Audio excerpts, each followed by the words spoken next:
What's up? It's Ollie coming live from my daughter's bedroom. It is still COVID-19 2020, so we are making do with the space.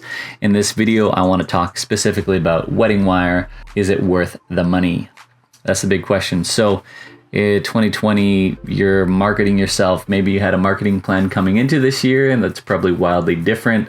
I know mine is. I used Weddingwire last year, and I'm using it again this year to help market myself. I also use Instagram, Facebook, and Google Ads, but Weddingwire was kind of a one-stop shop service I decided to go with a couple years ago. First year, I just had a very basic account, and I got a very basic response. The second year, I went for a premium account.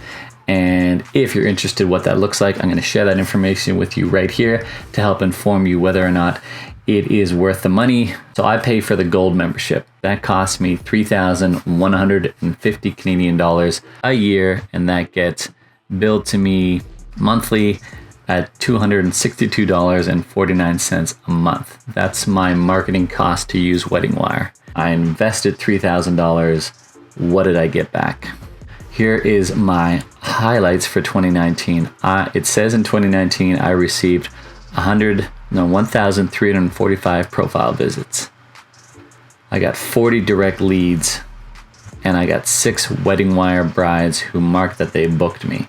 So I booked 6 weddings for $3,000. Is that worth it? An average wedding for me costs around $3,000. So by spending what it cost me to shoot one wedding, I booked 6 weddings. So to me, as much as it pains me to say, because I'm not exactly stoked about Weddingwire service, it did work out for me. It was worth the investment. Now, I also spend money on wedding shows and Facebook marketing and Instagram marketing. I spend about $1,000 between Facebook and Instagram, and then I spend another $3,000 on wedding shows. So my total yearly marketing budget for weddings is about $7,000, which seems like a lot, but from that I booked 20 weddings. Almost half of that budget went to Weddingwire, and then about a third of my weddings came through Weddingwire. So if I spend about half of my budget and a third of the weddings come through, the marketing dollars are slightly off, but that's still not a bad return on investment when you look at all the money I spend and the weddings that I booked because of that. So I just want to keep this to be a short video. I wanted to show you what it looked like if you're thinking about spending on that gold membership, what you could possibly expect. It might be different for other vendors. Some spaces are more crowded, like photography, and in some spaces there might be a lot less competition, DJs for example. So that's my review on whether or not you should pay for a Weddingwire premium service. For me, in 2019, I give it a thumbs up. In 2020, I don't think it's really fair to judge because this is COVID-19. So this year is going to be different.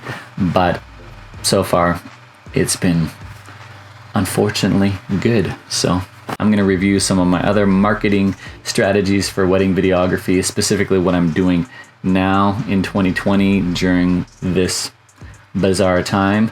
I'll share that with you and how that's all going. Thanks a lot for watching. I will see you soon.